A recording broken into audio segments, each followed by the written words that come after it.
Is the Red Sea turning into a war zone? Did Houthi drones just target global oil routes? Welcome to TimesXP. It's me, Dhriti, and the world is questioning. The waters near the Strait of Hormuz are once again in the global spotlight. An oil tanker caught fire after what reports described as a drone strike. Flames rose above the sea. Crew members were evacuated, and within minutes, energy markets across the world reacted. Now, let's just understand why this matters. The Strait of Hormuz is not just any narrow stretch of water. It is one of the most important oil choke points on the planet. Nearly a fifth of the world's crude oil passes through this particular corridor every single day. Tankers from Saudi Arabia, Iraq, the UAE, and Kuwait sail through these waters towards Asia, towards Europe, and beyond. Now, if shipping here is disrupted, oil prices can jump within hours.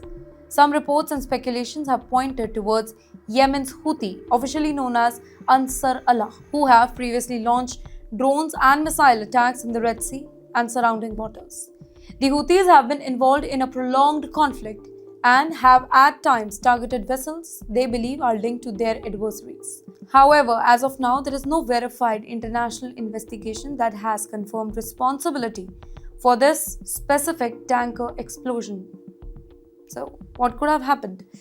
Well, modern drones used in maritime attacks are small, low-flying, and difficult to detect on conventional radar.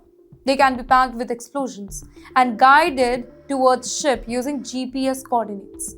Now, here a single impact on a tanker's deck can cause fire and panic, even if it does not sink the vessel. But sinking a large oil tanker, it is extremely difficult.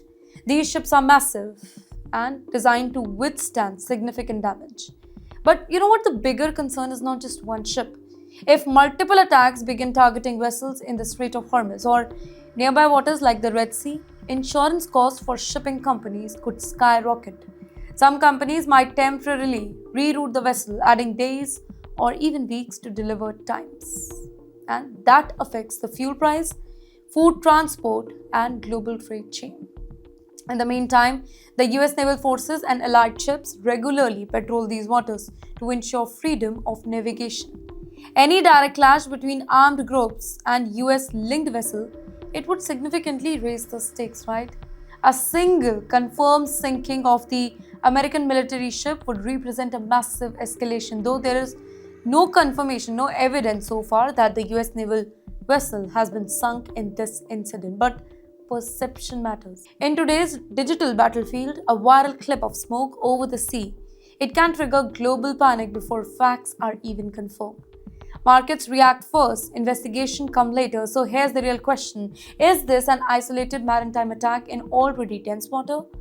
Or is this the beginning of a sustained campaign to pressure the global oil route?